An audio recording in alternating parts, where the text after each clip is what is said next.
Hey, Shore Life, Dave and Elena Reynolds here. Thanks so much for letting us join you guys in expressing gratitude in this season of Thanksgiving.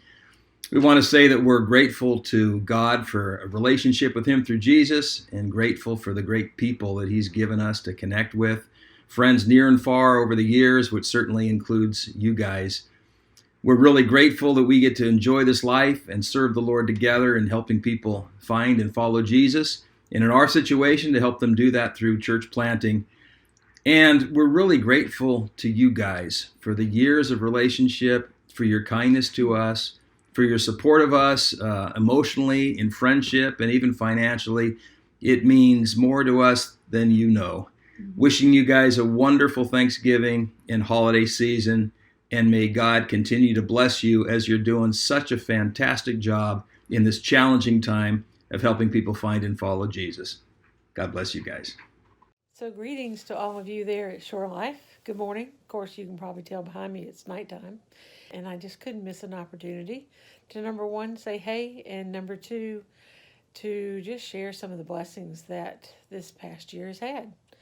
One of my favorite services is actually the Thanksgiving Eve service because God is so good to us and has blessed us in so many ways.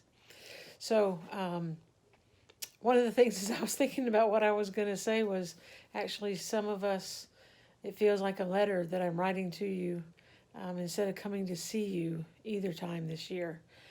So I have missed that greatly, and I have missed all of you. And I thought, well, Paul wrote letters, and I'm in a much better place. Though some of us may feel like we've been under house arrest this past year.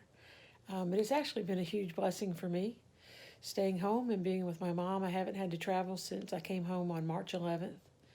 So to be able to be here and to be consistently here has been wonderful. I've been able to have some different examinations of my back and have found out that I will need to have back surgery on December 9th to replace a couple of discs, but everything, it doesn't interfere with anything. I'll be in the hospital 2 days. We actually have found someone that will stay with my mom for those 2 nights while I'm away that she trusts and feels good with. So that will be wonderful. I have been working on Zoom for several years now, so that was nothing new to me. I was able to this year see so many more people than I normally do. Even without the traveling, we had our conference over Zoom with all 100 plus interchange members online 5 days for a couple of hours each day. It wasn't the same as being in person, but it was wonderful, and it was a connection that we all so desperately needed.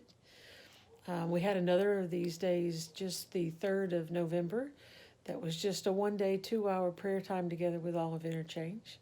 We get a lot done during those meetings, though, and that's been really wonderful. And at least we're able to see each other face to face, even though it's not the same as a hug. I just read Andrew's update tonight about how that y'all are back under your dreaded purple alert in that you won't be able to meet in the building. We have not gone back to that part here, which is a blessing. But we also do have Facebook and some different methods that our church is meeting that we never had before. Had it not been for COVID, there are a lot of shut-in people and people who can't get out as often or as much or as easily that have been able to attend church in the sense of seeing it live as it's happening, to hear the full service, the worship, and everything. So I don't know that we would have ever chosen to have done that had it not been for COVID, and yet what a blessing it's been. When I think back over this year and I think of all the many changes, it's been horrible with the number of deaths and the number of people sick. God has been very good this year. It isn't what we expected. It's not what we thought it would look like, and yet it's still been a good year. I cannot wait, though, I must admit, to be able to come back out and see you all as soon as I am able to fly. May we all continue to love one another and bless one another.